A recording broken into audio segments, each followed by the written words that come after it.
Seigneur notre Dieu, nous te remettons, Seigneur oh Dieu, ce partage, Seigneur, autour de ta parole. Si tu le veux bien, que tu puisses, Seigneur, nous bénir, nous faire du bien, afin que nous puissions entendre, Seigneur, ce que tu as à nous dire, à travers ta parole, par ton esprit, Seigneur. Je viens implorer ta grâce, que tu puisses nous agréer, nous pardonner, nous purifier, nous accepter, Seigneur oh Dieu, par ta grâce. Au nom de Jésus-Christ. Amen. Amen. Tu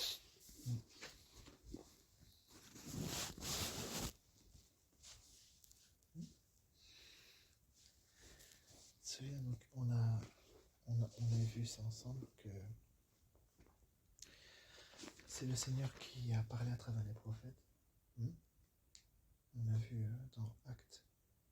Il dit, il fallait que s'accomplisse ce que le Saint-Esprit, dans l'Écriture, a annoncé d'avance par la bouche de David. On a vu que non seulement le Saint-Esprit a annoncé des choses à travers la bouche de David, mais il a aussi annoncé des choses à travers les autres prophètes. C'est lui, c'est le Seigneur qui annonce. Tu comprends? On a vu les autres Écritures que les prophètes, comment une prophétie qui a été donnée par un prophète, une prophétie qui a été donnée, ce n'est pas par une volonté d'homme, mais c'est poussé par le Saint-Esprit, que des hommes saints ont parlé de la part de Dieu. Tu comprends? Donc ce n'est pas les hommes qui sont l'auteur de la parole de Dieu. Ce n'est pas eux qui ont annoncé par eux-mêmes, mais ils l'ont annoncé de la part de l'Éternel. Donc, c'est-à-dire de la part, c'est-à-dire que si par exemple moi je t'envoie au magasin, aller au boulanger, par exemple chercher 3 pains, tu diras au boulanger, mon mari ou mon papa m'envoie de sa part, il me dit de pouvoir venir chercher 3 pains ici. Donc je viens de sa part. Il m'a dit de pouvoir venir chercher 3 pains. Donc les prophètes, c'est ça. Le Seigneur leur a parlé. Plusieurs fois dans l'Écriture, on peut voir, l'Écriture lui dit, la parole de l'Éternel fut adressée à Jérémie, ou à Jonas, ou à ceci. Tu comprends? Et eux, qu'est-ce qu'ils ont fait? Ils ont écrit. C'est ça qui a fait de ces écrits ce qu'on appelle l'Écriture. Donc ce qui est écrit, c'est les prophètes qui l'ont écrit, c'est les apôtres, ce sont des hommes. Mais celui qui est l'auteur, celui qui a annoncé, c'est le Seigneur. Donc, eux qui ont retranscrit la parole de Dieu, c'est pour ça qu'aujourd'hui, ce que nous avons ici dans les différents livres, nous appelons ça la parole de Dieu.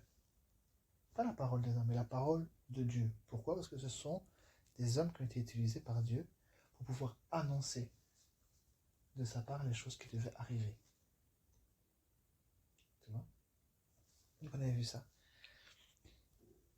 Maintenant, je voulais revoir des choses avec toi par rapport à l'évangile. D'ailleurs, on a vu que pour naître de nouveau, c'est par le moyen de l'évangile. Donc, la première chose qu'une personne doit recevoir, même s'il ne la reçoit pas tout de suite, mais la chose qui fera que en lui, il va naître de nouveau,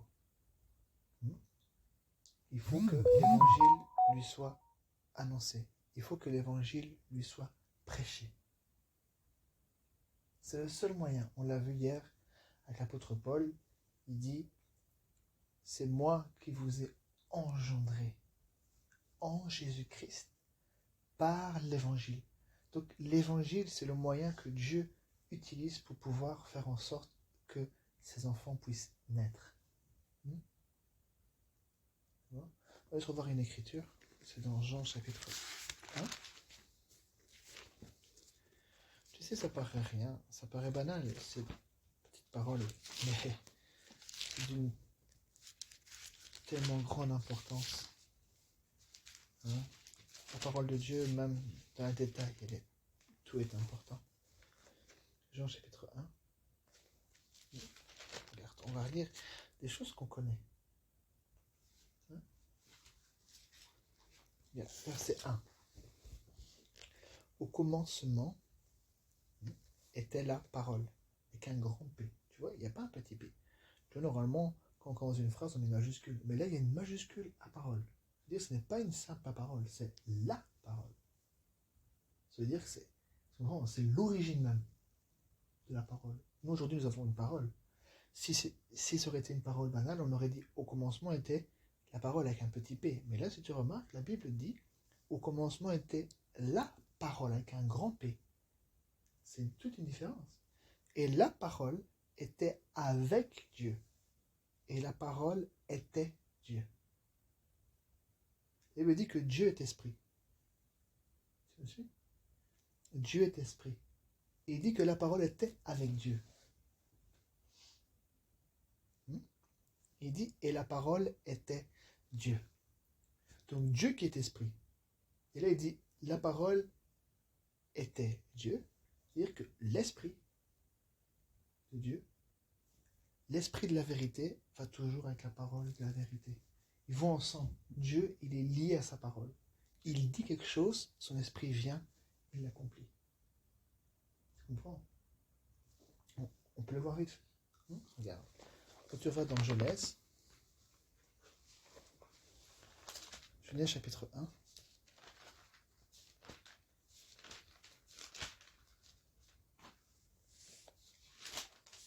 Genèse chapitre 1, regarde. À partir du verset 1. On reprend les mêmes choses. Jean a été inspiré de pouvoir rappeler ce qui a été fait au commencement. Et là, il rappelle, il dit, au commencement. S'il y a un commencement, on parle du début d'un temps. Tu comprends? Quand tu prends un chronomètre, il y a un commencement. Mais tant que je n'appuie pas sur le chronomètre, il n'y a pas de commencement. Il n'y a pas de commencement. À partir du moment où j'appuie sur le chronomètre, il y a un commencement. C'est-à-dire qu'il y a un temps maintenant qui est en train de s'écouler. C'est ça qu'on dit, il est le commencement, il est aussi la fin. Donc il y a eu un commencement, mais avant, il y avait aussi quelque chose. Sauf que là, il était dans une réalité. Tu comprends? Il n'avait pas encore créé les cieux et la terre, mais il existait déjà ce Dieu-là. Tu comprends? Il est à l'origine de toutes choses. On ne peut pas comprendre, on ne peut pas saisir ça. Mais c'est comme ça. Et les enfants de Dieu le croient. Ils ne réfléchissent pas, ils croient simplement. Dieu était là, c'est tout, point barre. Pourquoi, comment, non, il était là. La Bible dit qu'il était là, c'est tout, je ne réfléchis pas. Tu vois? Donc Genèse 1, il dit, au commencement, Dieu créa les cieux et la terre. La terre était informe et vide. Il y avait des ténèbres à la surface de l'abîme. Il y avait des ténèbres à la surface de l'abîme. Il dit la terre était informe et vide. Informe. Tu comprends? Et vide. Donc c'est-à-dire qu'il n'y avait pas d'animaux, il n'y avait pas d'êtres humains, il n'y avait rien. Informe, c'est-à-dire qu'il n'y avait pas de forme. Tu comprends? C'était un peu comme un bout d'argile, tu comprends? Un peu méli-mélo comme ça. Tu comprends? Informe et vide. Tu comprends? Donc c'était le tout début. Tu comprends? La fondation de la terre. La terre était informe et vide, il y avait des ténèbres à la surface de l'abîme. Écoute, qu'est-ce qu'il dit ici? Et l'Esprit de Dieu se mouvait au-dessus des eaux. Et puis, indirectement, Dieu dit. Dieu dit. Donc, Jean rappelle ça. Il dit, au commencement était la parole. Et la parole était avec Dieu. Et la parole était Dieu. C'est-à-dire, la parole était avec Dieu. Tu comprends? C'est-à-dire que lui et la parole, ils sont ensemble. C'est-à-dire que lui dit, tu comprends? On le sait bien, la Bible dit, quand Dieu dit, la chose, elle arrive. Et là, on voit, il dit, et l'Esprit de Dieu se mouvait au-dessus des eaux. Dieu dit que la lumière soit. Donc lui, il a commencé à parler. C'est pour ça qu'il dit, au commencement était la parole. Il a parlé. Il a dit que la lumière soit. Donc il a donné un ordre. Il a ordonné à la lumière qu'elle puisse apparaître. Et qu'est-ce que la Bible dit? Et la lumière fut. Elle devait, le commandement, ce qu'il a commandé pour être créé, ça s'est créé. C'est pour ça qu'il dit que la lumière soit, et la lumière fut.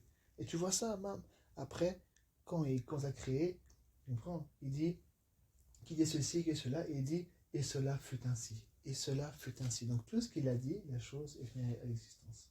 Tu comprends? Donc là on voit, il dit, et l'Esprit de Dieu se mouvait au-dessus des eaux. Directement après, on voit que Dieu commence à parler. Dieu dit. Tu vois, bien sûr, la terre c'est déjà créée, hein, tu comprends ce que je veux dire. Mais c'est pour montrer que l'action de l'esprit, tu comprends, c'est lié avec, avec la parole de Dieu. Tu vois, on va le voir par la suite. D'accord? On reprend dans Jean. Hein? Ok, Jean chapitre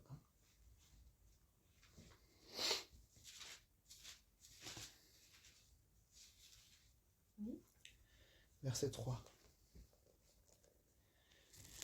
Il dit, toutes choses ont été faites. Tu vois, donc il reprend ce qu'on vient de voir, en partie. Hein, le commencement de la création. Puisqu'on a lu, au commencement Dieu créa. Donc, s'il a créé, il montre bien qu'il est le créateur. C'est lui qui a créé toutes choses. Et là, il dit, toutes choses. Si tu lis bien, regarde, qu'est-ce qu'il dit? Toutes choses. C'est au pluriel. Quand on dit toutes choses, c'est-à-dire toutes choses. Toutes choses ont été faites par elle, par la parole. Et rien de ce qui a été fait n'a été fait sans elle. Il dit, en elle, toujours dans la parole, était la vie. Et la vie était la lumière des hommes. La lumière luit dans les ténèbres et les ténèbres ne l'ont point reçue. Il dit, il y eut un homme envoyé de Dieu, son nom était Jean. Il vint pour servir de témoin, pour rendre témoignage à la lumière, afin que tous croient par lui. Il n'était pas la lumière, mais il parut pour rendre témoignage à la lumière. Cette lumière était la véritable lumière qui, en venant dans le monde, éclaire tout homme. C'est ce que Jésus a dit. Cette lumière, elle est entrée dans le monde. La Bible dit que Dieu est lumière. Mais cette lumière, elle est entrée dans le monde. Parce que les mages ont vu cette lumière, cette étoile-là, qui s'est arrêtée juste au-dessus de là où était le petit enfant. C'est lui la lumière. Il n'y a pas. C'est lui la lumière. Tu comprends? Et quand lui maintenant a commencé à grandir, à marcher, il a dit, je suis la lumière du monde. Celui qui me suit, il ne marchera point dans la ténèbres, mais il aura la lumière de la vie. Tu vois? Donc, là, il dit, cette lumière était la véritable lumière qui, en venant dans le monde, éclaire tout homme. Oui, il éclaire tous les hommes. S'il est la lumière du monde, ça veut dire qu'il éclaire tout le monde. Sinon, il aurait dit, je suis la lumière seulement d'Israël. Il a dit, je suis la lumière du monde. C'est-à-dire qu'il éclaire tous les hommes. Et qu'est-ce qu'il dit? Dans les psaumes, il dit, ta parole est une lampe à mes pieds, une lumière sur mon sentier. Tu comprends? La parole, c'est la lumière. Elle éclaire, elle est là pour éclairer. Et là, il le dit. Regarde, on continue. Verset 10. Elle était dans le monde. Tu vois? La lumière, hein? Cette parole, elle était dans le monde. Et le monde a été fait par elle. Et le monde ne l'a point connue. Tu vois? Donc le monde a été fait par la parole, mais le monde ne reconnaît pas la parole. Ne reconnaît pas son créateur. Tu comprends? Elle est venue chez les siens, hein, et les siens n'ont pas reçu. Quand il dit elle est venue chez les siens, on sait bien c'est qui les siens. Au départ, le seul peuple qui était le véritable peuple de Dieu, c'était le peuple d'Israël. Il dit elle est venue chez les siens, et les siens ne l'ont point reçu. Mais regarde qu'est-ce qu'il dit ici. Mais à tous ceux qui l'ont reçu, tu vois, reçu, donc on parle du féminin. Reçu, ça veut dire reçu quoi? La parole. Mais à tous ceux qui l'ont reçu, à ceux qui croient en son nom, elle a donné le pouvoir de devenir enfants de Dieu, lesquels sont nés, non du sang, ni de la volonté de la chair, ni de la volonté de l'homme, mais de Dieu. On avait vu ça ensemble hier, par rapport à la nouvelle naissance. Tu comprends qu'il fallait une semence. Là, il dit, à tous ceux qui l'ont reçu, à ceux qui croient en son nom, elle, la parole, a donné le pouvoir. Donc, elle a le pouvoir. On a vu hier, dans Luc chapitre 8, il dit, la semence, c'est la parole de Dieu. Et là, il dit, Jean rappelle ça, par le Saint-Esprit. Tu comprends? Il rappelle ça, il dit, mais à tous ceux qui l'ont reçu, à ceux qui croient en son nom, elle a donné le pouvoir de devenir enfant de Dieu. Il dit lesquels sont nés. Donc il faut naître pour être un enfant de Dieu. Je ne suis pas automatiquement, je me prends de façon charnelle, même si je suis prédestiné, ok, mais il faut quand même une naissance. Il faut quand même qu'il se passe quelque chose. Il faut recevoir la semence, il faut recevoir la parole pour pouvoir être un enfant de Dieu. Et il dit lesquels sont nés non du sang, donc c'est pas charnel, ni de la volonté de l'homme, et, tu vois, ici il répète, non du sang, ni de la volonté de la chair, ni de la volonté de l'homme, mais de Dieu. Donc ils sont nés de Dieu. Donc pour naître de Dieu, pour être un enfant de Dieu, il faut que Dieu ait une semence. Et la Bible dit la semence, c'est la parole de Dieu. Donc le seul moyen pour que moi je puisse être un enfant de Dieu, je dois recevoir la semence de Dieu, ça veut dire sa parole. Et hier on l'a vu, que pour pouvoir naître de nouveau, pour pouvoir faire en sorte que je sois enfant de Dieu, pour que cela soit manifesté, il faut que je puisse être engendré par l'évangile. Et ça, hier encore on l'a vu, que c'est le Saint-Esprit qui parle, qui a parlé à travers les prophètes. C'est lui qui parle. Donc c'est lui qui met la semence à l'intérieur. C'est lui qui parle. On va voir ça. Ok. Regarde. On va revoir juste une autre écriture en parlant que c'est bien le Saint-Esprit qui a parlé, qui parle. D'accord? Regarde, tu vas dans Actes au chapitre 1.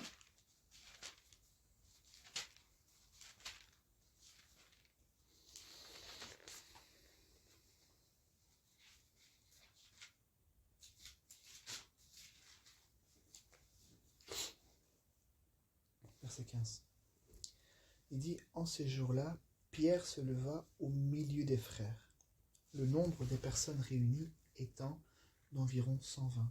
Et il dit, hommes, frères, il fallait que s'accomplisse ce que le Saint-Esprit, dans l'Écriture, avec un grand E, dans l'Écriture, a annoncé d'avance. Hier, je te l'ai dit, même en bon français, quand tu lis ça en bon français, il dit quoi? Il fallait que s'accomplisse ce que le Saint-Esprit, dans l'Écriture, a annoncé d'avance. Qui a annoncé d'avance? C'est le Saint-Esprit. Il dit, il fallait que s'accomplisse ce que le Saint-Esprit, dans l'Écriture, a annoncé d'avance par la bouche de David. Et là, il dit au sujet de Judas. Donc là, il parle par rapport à Judas.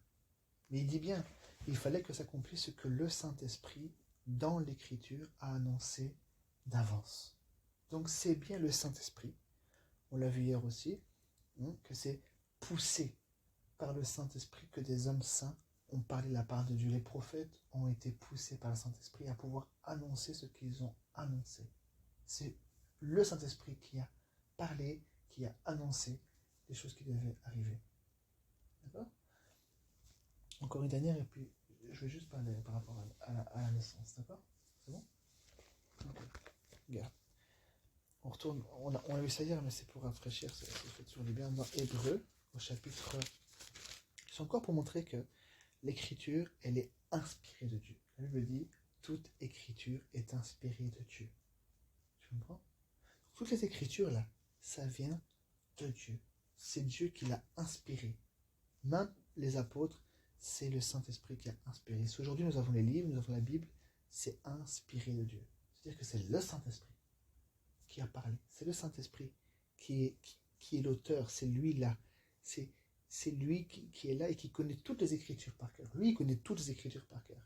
C'est pour ça que Pierre, Jacques et Jean ont pu rappeler l'un des Écritures, peut-être qu'ils n'avaient jamais entendu parler ou qu'ils n'avaient jamais étudié ou quoi. Mais le Saint-Esprit a rappelé ces choses-là parce que c'est lui qui a annoncé ces choses. C'est pas l'homme. Tu vois? Regarde dans Hébreux au chapitre 10.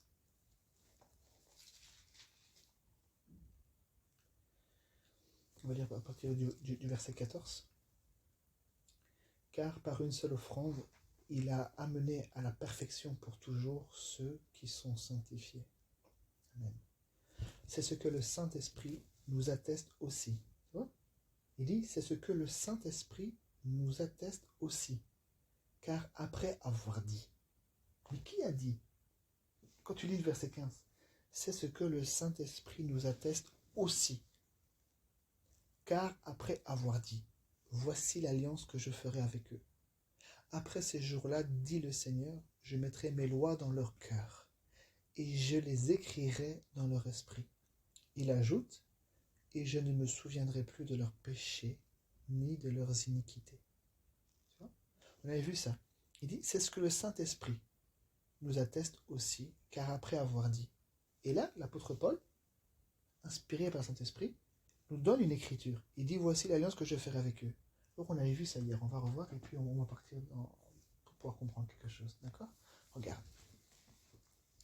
Dans Jérémie 31, donc on vient de dire que c'est le Saint-Esprit qui a dit. Il dit, et après avoir dit, qui a dit? C'est le Saint-Esprit qui a dit.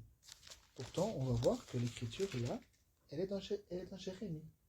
Donc c'est encore une preuve que ce n'est pas Jérémie, ni Ésaïe, ni l'un et l'autre qui ont parlé. Mais c'est le Saint-Esprit qui a dit, à travers la bouche, qui a annoncé par la bouche de Jérémie, par la bouche de Ésaïe, par la bouche de Moïse. Ce n'est pas eux.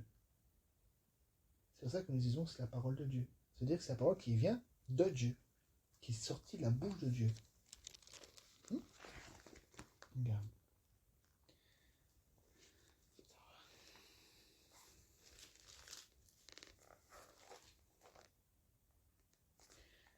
Donc, Ésaïe 31, à partir du verset 33. Jérémie 31, c'est ça? T'avais dit, parce que t'avais dit Ésaïe. Non, c'est Jérémie 31. Jérémie 31, verset 33.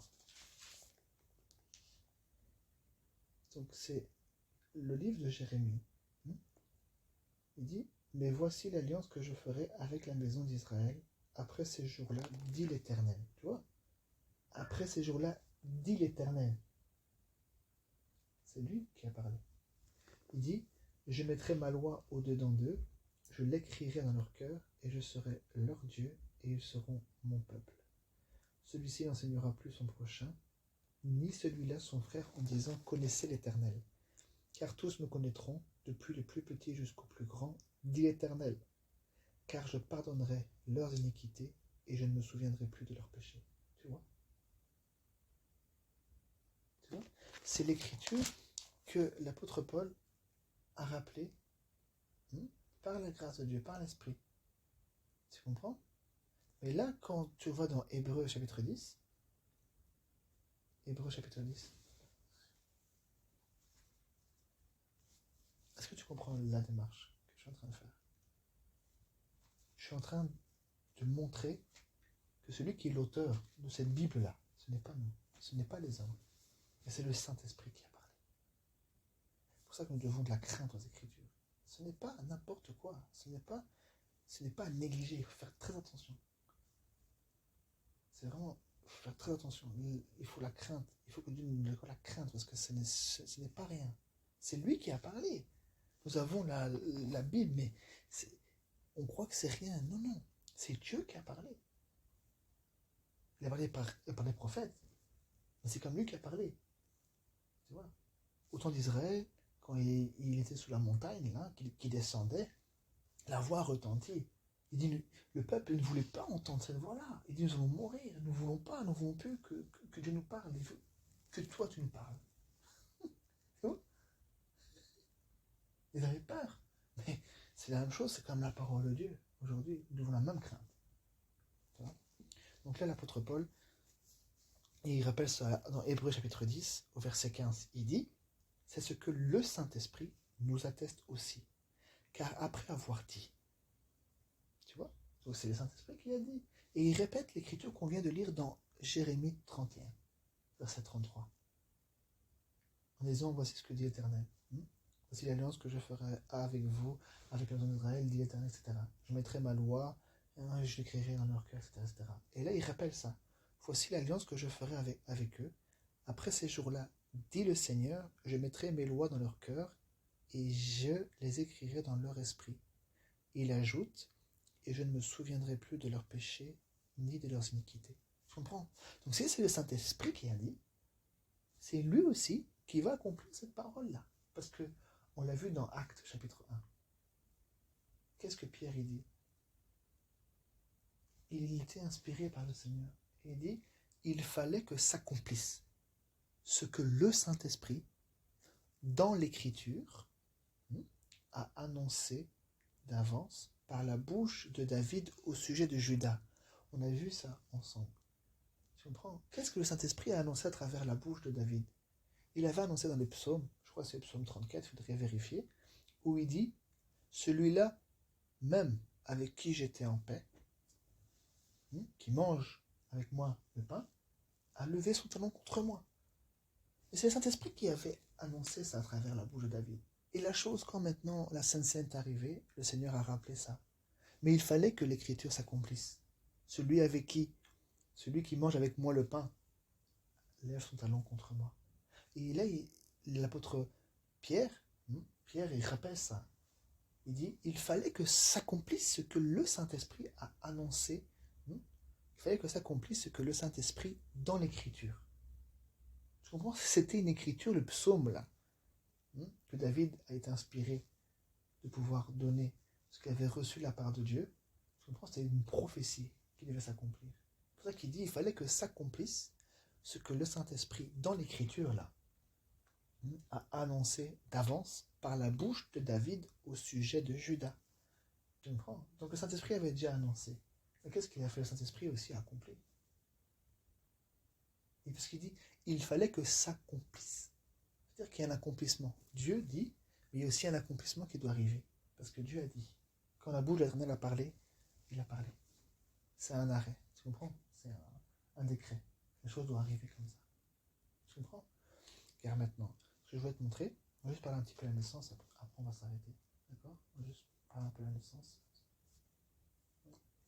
Donc là, on a vu que c'est le Saint-Esprit qui y a parlé. D'accord? Alors on va voir maintenant ce que le Saint-Esprit a annoncé concernant la naissance du Seigneur. T'es d'accord? Oui? Ok. Regarde.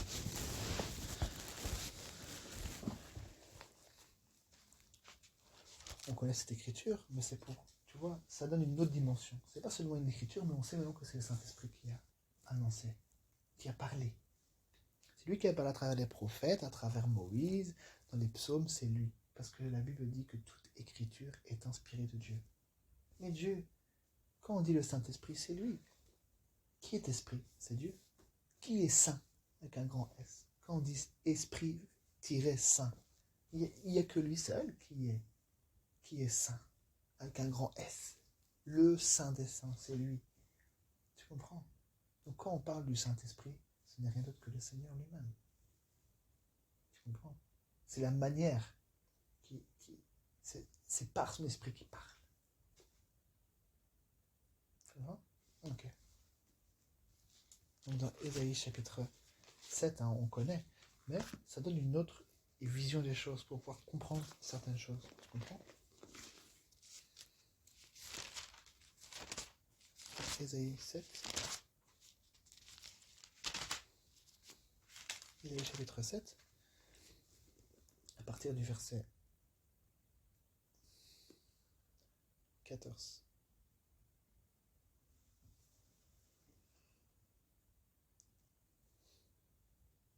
Ok. Il dit, donc il est écrit, là dans Ésaïe 7, 14, il est écrit, c'est pourquoi le Seigneur lui-même vous donnera un signe. Même ça c'est important, un signe. Voici, la Vierge deviendra enceinte. Elle enfantera un fils. Elle deviendra enceinte, elle enfantera un fils, et elle lui donnera le nom d'Emmanuel. Donc ça, c'est une écriture qui est là. Et si on prend le modèle qu'on a vu là dans Acte 1, il dit il fallait que s'accomplisse ce que le Saint-Esprit, dans l'écriture, a annoncé d'avance par la bouche de David au sujet de Judas. Mais là, c'est pas au sujet de Judas. Là, c'est au sujet du Seigneur, au sujet du Christ, au sujet de Jésus. Donc le Saint-Esprit a annoncé là, à travers la bouche d'Ésaïe. Dans l'écriture là qu'on vient de lire, c'est quelque chose qui a été annoncé par le Saint-Esprit. Et qu'est-ce que le Seigneur a annoncé? Il a annoncé qu'une vierge allait devenir enceinte. C'est le Saint-Esprit qui a annoncé ça. Il dit, voici la Vierge deviendra enceinte.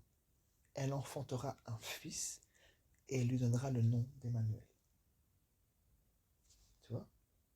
Souviens, hier on avait vu ensemble, la Bible elle est claire. Elle dit, sachez donc vous-même qu'aucune prophétie de l'écriture ne peut être un sujet d'interprétation particulière.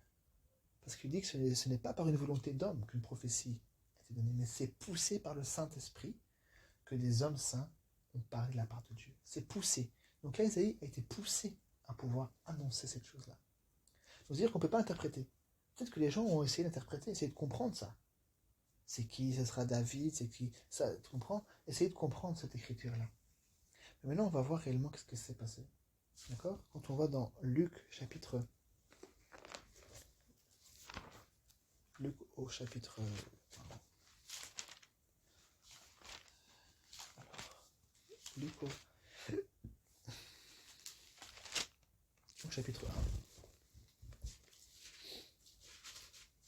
Tu vas voir l'importance de ce que je te dis par rapport au Saint-Esprit. Ça change tout. De pouvoir comprendre les Écritures. De pouvoir comprendre quand Dieu dit « Béni soit Dieu le Père de notre Seigneur Jésus-Christ ». On dit que Jésus c'est Dieu. Et pourquoi il dit que Dieu est son Père? Non, parce qu'il dit « Béni soit Dieu le Père de notre Seigneur Jésus-Christ ». C'est-à-dire que Jésus a été engendré. Tu comprends? Il n'était pas dans le ciel, il a été engendré sous la terre. Tu vois? Donc c'est important la manière dont il est né. De pouvoir comprendre la manière dont il est né. Parce que la manière dont il est né, c'est aussi une instruction. Et la manière dont il est né, c'est aussi la même manière que nous aussi nous naissons de nouveau. C'est le même processus. C'est pour ça qu'il dit que Jésus, il est aussi notre frère. Il est le premier-né entre plusieurs frères. C'est lui le premier fils de Dieu, avec un grand F. Et nous sommes des fils et des filles. Mais lui, il est le premier fils. Engendré du Père. Nous aussi, nous sommes engendrés par la parole. Nous sommes des fils et des filles de Dieu parce que nous avons reçu la parole. Tout à l'heure, on a vu. Mais lui, il est premier. Nous allons voir, regarde. Luc chapitre 1, verset 26. Au 6e mois, l'ange Gabriel fut envoyé par Dieu dans une ville de Galilée appelée Nazareth. Bon, au 6e mois, c'est une parenthèse. Au 6e mois, c'est le 6e mois d'Élisabeth. Elle était enceinte. On parle au 6e mois, plus loin dans l'écriture, il est écrit que c'est par rapport à Élisabeth. D'ailleurs, l'ange rappelle, celle qui était appelée stérile, elle est dans son 6e mois. Donc quand on dit au 6e mois, on parle le 6e mois de la grossesse d'Élisabeth avec Jean. Okay. Au 6e mois, l'ange Gabriel fut envoyé par Dieu dans une ville de Galilée appelée Nazareth. Il dit, l'ange Gabriel fut envoyé par Dieu. Quand on envoie quelqu'un, on ne l'envoie pas comme ça. On lui dit qu'est-ce qu'il doit dire.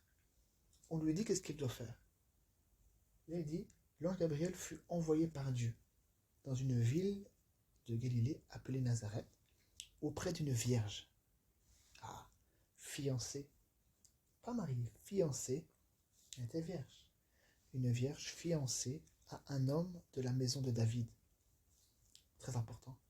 À un homme de la maison de David, nommé Joseph. Le nom de la vierge était Marie. L'ange entra chez elle et dit, il parle, il dit, je te salue, toi à qui une grâce a été faite, le Seigneur est avec toi. Troublée par cette parole, Marie se demandait ce que pouvait signifier une telle salutation. L'ange lui dit, ne crains point, Marie, car tu as trouvé grâce devant Dieu. Tu comprends?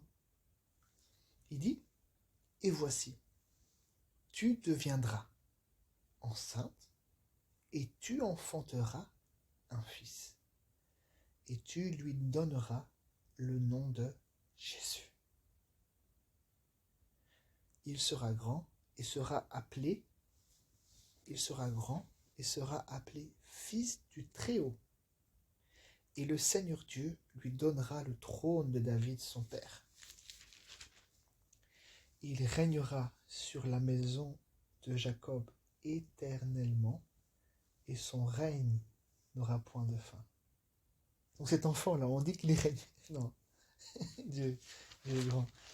Donc, regarde, l'ange Gabriel, la Bible dit, fut envoyé par Dieu. Fut envoyé par Dieu. Tout à l'heure, je t'ai dit, si Dieu l'a envoyé, ça veut dire qu'il lui a dit de pouvoir dire quelque chose. Quand un roi, un seigneur ou un gouverneur envoie quelqu'un, il dit, tu diras à telle personne, tu iras vers telle personne, tu feras ceci, il y a une mission qui est donnée. Tu comprends? Un directeur, entreprise, il envoie quelqu'un chez un client, il dit, tu diras, tu feras.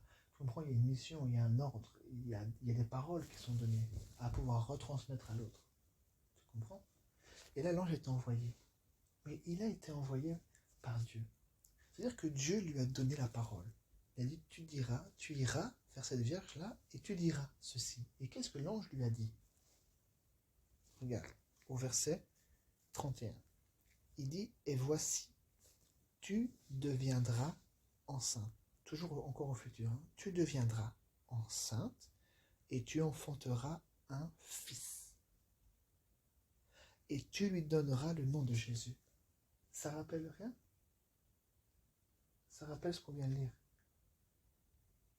Le Saint-Esprit avait annoncé à travers la bouche d'Ésaïe en disant, le Seigneur lui-même vous donnera un signe. Voici, une vierge deviendra enceinte. Elle enfantera un fils et lui donnera le nom d'Emmanuel. Donc là, l'ange, qui est envoyé par Dieu, il lui rappelle ce que le Saint-Esprit, ce que Dieu lui-même avait annoncé à travers Ésaïe. En disant justement, toi là, la Vierge, tu deviendras enceinte et tu enfanteras un fils et tu lui donneras le nom de Jésus.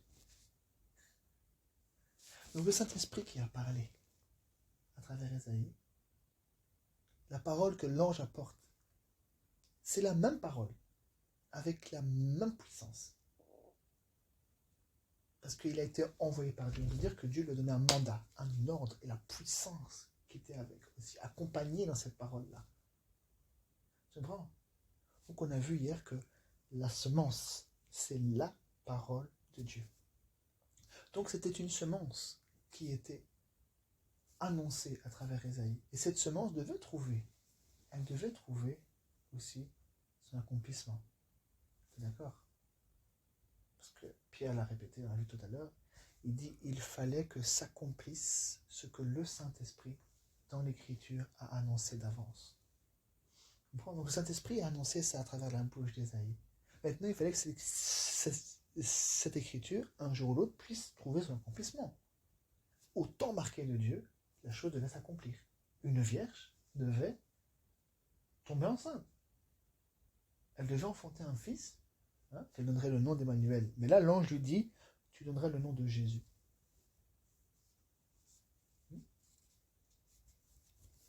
Continue. Et je lis le verset 31. Il dit, et voici, tu deviendras enceinte et tu enfanteras un fils et tu lui donneras le nom de Jésus. Il sera grand et sera appelé Fils du Très-Haut. Regarde, si tu remarques dans la Bible, Fils, il est avec une majuscule, en plein milieu d'une phrase. Donc c'est-à-dire que c'est pas rien. C'est-à-dire que c'est le Fils, avec un grand F, le premier. Tu vois? Il sera grand et sera appelé Fils du Très-Haut, et le Seigneur Dieu lui donnera le trône de David, son père. Bon, ça, je rentre dans le détail, maintenant par rapport au trône de David. Il dit, il régnera sur la maison de Jacob éternellement, et et son règne n'aura point de fin. Donc cet enfant qui est né là, tu comprends un petit peu hein, qui il est. Hein. Verset 34. Marie dit à l'ange, comment cela se fera-t-il, puisque je ne connais point d'homme? L'ange lui dit, tu deviendras enceinte, et tu enfanteras un fils, et elle lui donneras le nom de Jésus. Elle était fiancée, on vient de dire, elle était fiancée. Elle n'avait pas encore connu d'homme. Elle était vierge. Elle ne savait même pas c'était quoi. Et là, elle dit à l'ange, comment cela se fera-t-il, puisque je ne connais point d'homme? Voilà. Elle lui dit, je suis vierge. Je ne connais point d'homme. L'ange lui répondit, écoute, l'ange lui répondit, le Saint-Esprit viendra. Tu vois, on marque un futur. Le Saint-Esprit viendra sur toi. Et la puissance du Très-Haut te couvrira de son ombre. Tu vois, le Saint-Esprit viendra sur toi et la puissance du Très-Haut te couvrira de son ombre. C'est pourquoi le Saint-Enfant, on va appeler ça un Saint-Enfant, le Saint-Enfant qui naîtra de toi sera appelé Fils de Dieu, qu'un grand F. Tu comprends? Parce que là, l'ange lui dit, il lui répond à Marie, parce que Marie lui dit, comment cela se fera-t-il? Comment je vais tomber enceinte alors que je suis vierge? Puisque je ne connais point d'homme. L'ange lui dit, le Saint-Esprit viendra sur toi. Au futur, il n'a pas dit viens. Le Saint-Esprit vient maintenant sur toi. Non, viendra. Parce qu'il fallait que quelque chose soit fait. Il fallait que Marie puisse faire quelque chose avant. Là, il dit, le Saint-Esprit viendra sur toi et la puissance du Très-Haut te couvrira de son ombre. C'est pourquoi le Saint-Enfant. Tu comprends? Parce que c'est le Saint-Esprit qui va venir. L'ange lui dit, le Saint-Esprit viendra sur toi et la puissance du Très-Haut te couvrira de son ombre. C'est pourquoi le Saint-Enfant qui naîtra de toi sera appelé Fils de Dieu. Le Saint-Esprit viendra. Donc l'enfant qui est né, il ne peut pas être autre chose que ça.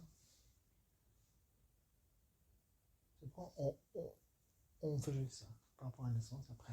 D'accord? C'est bon? Ok. Regarde. Verset 36. Voici Élisabeth, ta parente, a conçu, elle aussi, un fils, en sa vieillesse. Et celle qui était appelée stérile est dans son 6e mois. Voilà, après, tu comprends? Voilà, 6e mois. Donc, quand on dit au 6e mois, on parle bien du 6e mois d'Élisabeth. Il dit, car rien n'est impossible à Dieu. Marie dit, donc après tout ce que l'ange lui a dit, elle a dit, comment cela se fera-t-il? L'ange lui dit, le Saint-Esprit viendra sur toi.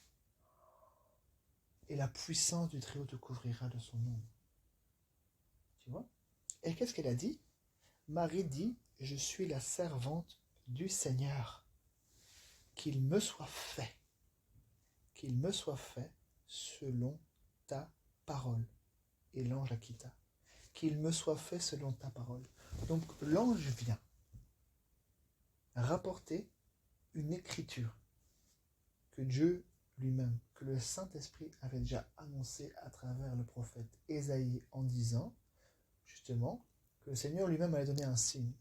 Et voici, la Vierge deviendra enceinte. Elle enfantera un fils et lui donnera le nom d'Emmanuel. Maintenant, cette parole devait trouver son accomplissement.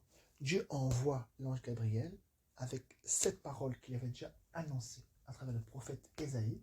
Il lui annonce à Marie. Marie dit, comment cela se fera-t-il? L'ange vient apporter la parole de Dieu. L'ange lui dit, le Saint-Esprit viendra sur toi et la puissance du Très-Haut te couvrira de son ombre. C'est pourquoi le Saint-Enfant qui naîtra de toi sera appelé Fils de Dieu avec un grand F, Fils de Dieu. Tu comprends? Qu'est-ce que Marie a dit? L'ange lui dit là, le Saint-Esprit viendra. Il n'a pas dit viens, viendra au futur. Il viendra quand? L'ange qui était envoyé par Dieu, Dieu aussi avait ses oreilles. il est venu avec cette parole, il devait attendre que Marie puisse aussi faire quelque chose. Accepter, recevoir la parole, recevoir la semence. Et qu'est-ce qu'elle a dit? Qu'il me soit fait selon ta parole. Ce n'est pas la parole de l'ange, puisque l'ange est envoyé par Dieu. Donc c'est la parole de Dieu. Qu'il me soit fait. Tu comprends? Donc ce que tu as dit là, que je devienne enceinte, malgré que je suis vierge, que cela soit fait. Alors, qu'est-ce qui s'est passé? Le Saint-Esprit est venu. Donc la parole qui a été annoncée à travers le prophète Ésaïe a trouvé son accomplissement. Tu comprends? Donc c'est la même chose que dans Actes, il dit, il fallait que s'accomplisse ce que le Saint-Esprit, dans l'Écriture, a annoncé d'avance. Par la bouche de... Tu comprends? On finit ça dans Matthieu, après, c'est bien, d'accord? Juste un petit détail, regarde. Après, donc dans Luc, chapitre 1, après Marie, elle part vers Élisabeth, dans les montagnes. Dans les montagnes, ici, il dit vers les montagnes, dans une ville de Juda. Regarde, qu'est-ce qu'elle dit?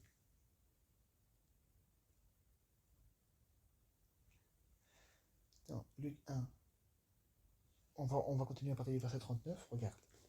Dans ce même temps, Marie se leva et s'en alla en hâte vers les montagnes dans une ville de Juda.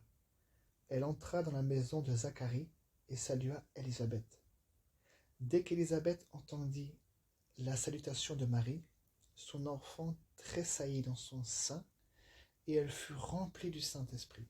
Elle fut remplie, Élisabeth, elle fut remplie du Saint-Esprit. Elle s'écria d'une voix forte, « Tu es bénie entre les femmes, et le fruit de ton sein est béni. Comment m'est-il accordé que la mère de mon Seigneur vienne auprès de moi? Car voici, aussitôt que la voix de ta salutation a frappé mon oreille, l'enfant a tressailli d'allégresse dans mon sein. » Regarde qu'est-ce qu'Élisabeth a dit. Heureuse celle qui a cru, parce que les choses qui lui ont été dites de la part du Seigneur auront leur accomplissement. Tu comprends? Donc au moment où Marie a dit qu'il me soit fait selon ta parole, tu comprends? Elle a reçu. Et là il dit heureuse celle qui a cru. Donc elle a cru à ça. Donc le Saint-Esprit maintenant pouvait venir accomplir la parole. Tu comprends? Et c'est là où, dans Jean, je pense qu'on a un détail, peut-être pas là maintenant, dans Jean il dit, et la parole a été manifestée en chair. Et la parole a été faite chair. Pour que la parole puisse se faire chair, donc se faire un corps, être manifestée dans la chair, pour que la parole se fasse. Tu comprends? Et la parole a été faite chair, il fallait que Marie puisse accepter. Alors le Saint-Esprit a pu faire aussi son travail. C'est comme ça que Dieu fait aussi avec nous. D'abord la parole vient, ensuite le Saint-Esprit vient. D'abord la parole vient, tu la reçois, tu la crois, l'Esprit vient et il agit. Mais si tu ne reçois pas, si tu n'acceptes pas, le Saint-Esprit n'est pas un violeur. Là, l'ange ne l'a pas dit, tu deviens enceinte maintenant, tu n'as pas le choix. Non, elle avait le choix. Et comme elle était aussi prédestinée, c'était cette vierge-là qui devait aussi tomber enceinte et enfanter, c'était déjà prévu par le Seigneur qu'elle acceptait. Mais il n'a pas violé, tu comprends? Il n'a pas dit c'est comme ça. Non, tu deviendras enceinte. Tu comprends? Le Saint-Esprit viendra. Donc c'était quelque chose qui devait se faire, tu comprends, au moment où elle devait accepter et recevoir.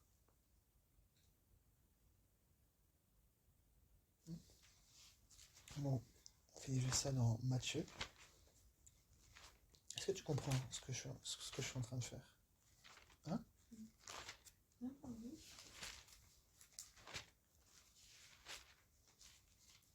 Ça paraît banal, tu comprends? Mais pourtant, c'est des choses merveilleuses. Tu comprends? Ça montre l'œuvre du Seigneur. Regarde, Matthieu chapitre 1, verset 18. Donc, c'est un complément d'information. Dans Luc, on a vu la naissance, mais aussi dans Matthieu, on parle de la naissance.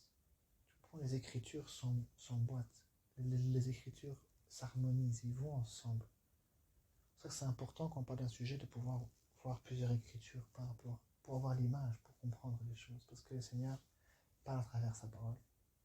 Tu comprends? Matthieu, chapitre 1, verset 18. Voici de quelle manière arriva la naissance de Jésus-Christ. Tu comprends? C'est un mystère. Beaucoup de gens croient que Marie et Joseph ont eu des rapports pour avoir le Christ. Tu comprends? Il y a plusieurs théories, mais là, il montre, voici de quelle manière arriva la naissance de Jésus-Christ. On a vu déjà une partie, hein? Comment la parole a été annoncée, hein? De la part de l'ange Gabriel, que le Seigneur lui dit de pouvoir dire ceci, il lui rappelle la prophétie, il lui rappelle la parole que le Seigneur lui-même, que le Saint-Esprit va déjà annoncer à travers le prophète Ésaïe, en disant, voici, la Vierge deviendra enceinte. Voici, la Vierge deviendra enceinte, elle enfantera un fils. Tu comprends? Cette écriture devait trouver son accomplissement, et au moment où l'ange lui a dit, elle l'a reçu, l'Esprit est venu et a accompli cette parole. Et là, on va le voir, c'est une confirmation de ce que je te dis. Regarde. Voici de quelle manière arriva la naissance de Jésus-Christ. Marie, sa mère, ayant été fiancée à Joseph, écoute, Marie, sa mère, ayant été fiancée, c'est important, regarde les détails. Marie, sa mère, ayant été fiancée, pas mariée, ayant été fiancée à Joseph, se trouva enceinte par quoi? Par la vertu du Saint-Esprit. Ça confirme ce que l'ange lui a dit. Marie dit, mais comment cela se fera-t-il? Tu me dis que je vais devenir enceinte, mais comment cela se fera-t-il? L'ange lui dit, le Saint-Esprit viendra. Donc c'est le Saint-Esprit. Tu comprends? Par la parole, elle est tombée enceinte. Tu vois? Regarde. Marie, sa mère, ayant été fiancée à Joseph, se trouva enceinte par la vertu du Saint-Esprit. C'est bon? Pour ça que l'ange lui dit, c'est pourquoi le Saint-Enfant. Tu comprends? Parce qu'il est né de l'Esprit. Il est né du Saint-Esprit. Il est né par la parole de Dieu. Tu comprends? C'est pour ça que quand il est né, c'était le Saint-Enfant. C'était un Saint-Enfant. Parce qu'il est né du Saint-Esprit. Il est né de l'Esprit. Donc ce qui sort de l'Esprit Saint. Tu comprends? C'est la sainteté qui sort. Tu ne peux pas avoir un enfant impur. Non. Un enfant, il est saint. Tu comprends? Bien. Marie, sa mère, ayant été fiancée à Joseph, se trouva enceinte par la vertu du Saint-Esprit avant. Tu vois, c'est clair, hein? Elle est tombée enceinte. Elle se trouva enceinte par la vertu du Saint-Esprit avant. Avant qu'ils aient habité ensemble. Donc avant que elle et Joseph habitent ensemble. Ils n'étaient pas mariés. Puisque là il dit avant qu'ils aient habité ensemble.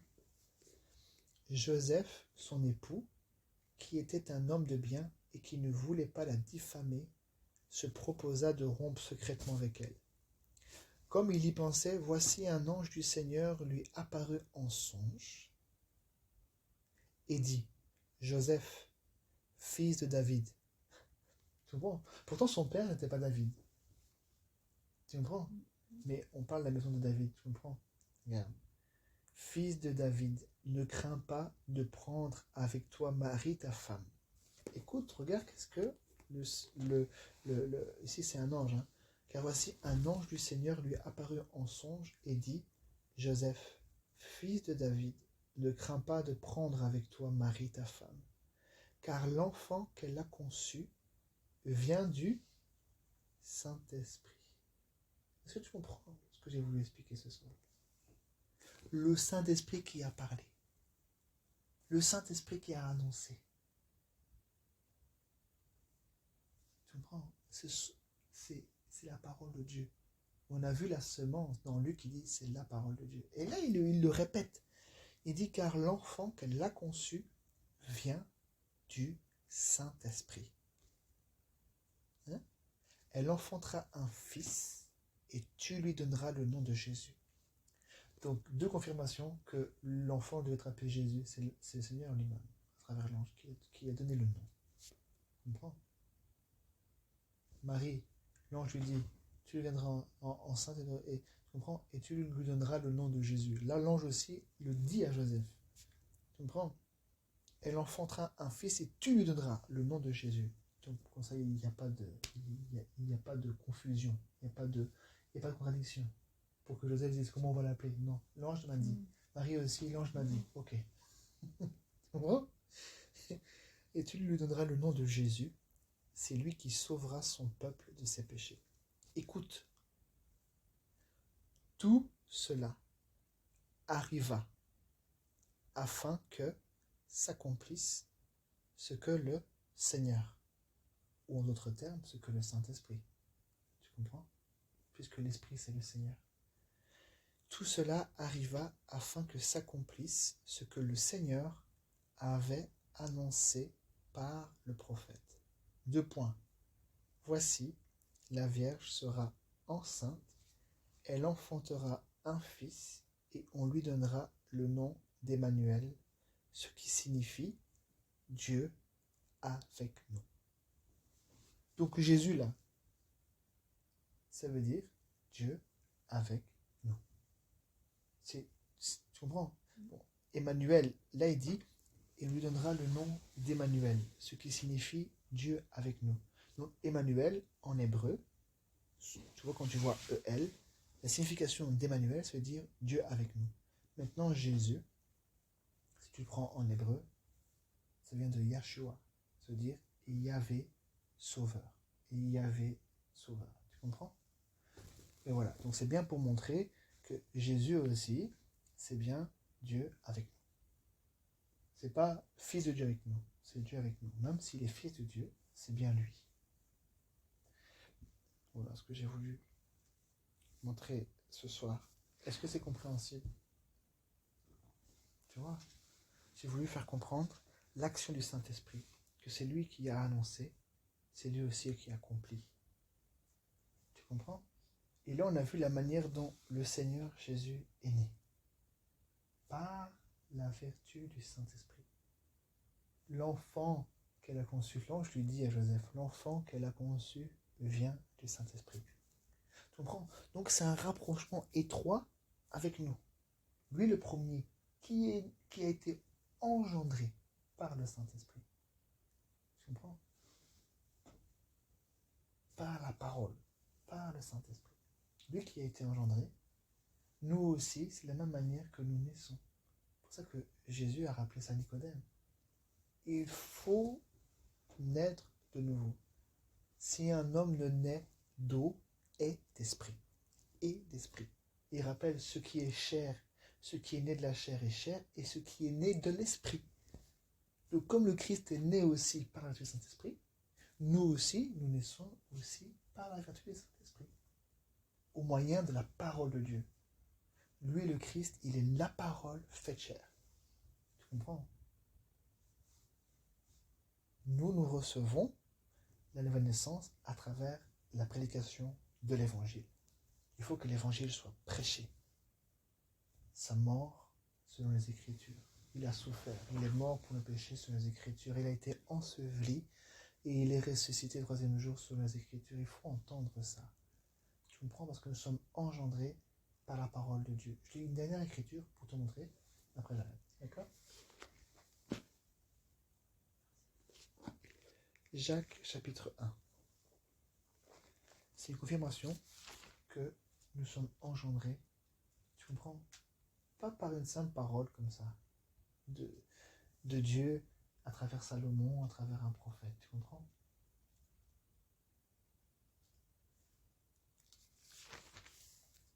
Regarde.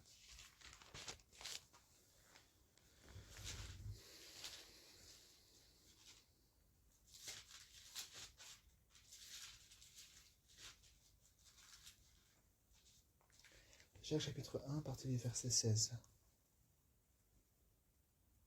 C'est bon? Il dit, ne vous y trompez pas, mes frères bien-aimés. toute grâce excellente et tout don parfait descend d'en haut du Père des Lumières, chez lequel il n'y a ni changement, ni ombre de variation. Écoute, là on parle du Père des Lumières, et là il y a le « il » au singulier. Il est écrit « il nous a engendrés ». Le Seigneur, tu comprends? Est-ce que tu suis? Il dit « il nous a engendrés selon sa volonté », pas ma volonté. On n'a pas la volonté de pouvoir faire ça. Mais c'est sa volonté, c'est lui qui le fait. Il nous a engendrés selon sa volonté. Par quoi? Par la parole de vérité, afin que nous soyons en quelque sorte les prémices de ces créatures. Tu vois? Il nous a engendrés. Je vais m'arrêter là. C'est pour montrer. Hier, on a vu ça. Paul le dit à ceux qui étaient là aux Corinthiens. Il dit, c'est moi qui vous ai engendré en Jésus-Christ par l'évangile. Là aussi, confirmation. Il dit, il, c'est le Seigneur. Il nous a engendrés. On a vu ça ensemble. Hein? L'engendrement, c'est toujours d'un père. L'enfantement, c'est une mère. Une mère enfante. Elle n'engendre pas, mais l'homme engendre, parce que c'est lui qui a la semence. C'est lui qui donne la semence. Et là, il dit, il nous a engendrés selon sa volonté. Par quoi? Par la parole de vérité. Mais où est cette parole de vérité? Jésus le dit, sanctifie-les par ta vérité. Ta parole est la vérité. Donc, le seul moyen pour pouvoir être engendré par lui, il faut que lui parle. Et il faut que lui donne sa parole de vérité. Donc, ce qu'il a annoncé à travers les prophètes, ce que lui a annoncé à travers les prophètes, le concernant, ce que lui, il a annoncé, concernant sa naissance, sa mort, concernant l'évangile, il faut recevoir ça. Pour pouvoir naître nouveau, c'est impossible autrement. C'est le moyen, c'est la règle. C'est la règle que lui a donnée. Le seul moyen. Tu comprends? C'est pour ça que la première chose que les hommes de Dieu faisaient quand ils avaient reçu le Saint-Esprit, que Dieu les envoyait à pouvoir évangéliser, la première chose qu'ils faisaient, ils prêchaient le Christ. Ils prêchaient Jésus-Christ crucifié, ressuscité. Ils prêchaient l'évangile. Une fois que les gens avaient reçu, ils se faisaient baptiser, etc. Ils commençaient la marche. Mais d'abord l'évangile. Il dit, celui qui croira et qui sera baptisé sera sauvé. D'abord entendre, croire et puis être baptisé. Alors tu peux être sauvé. Ça, c'est la règle principale, la règle générale. Il peut y avoir des exceptions, mais c'est ça, la règle de doctrine. Tu comprends? Voilà. Que Dieu soit béni pour ces instants.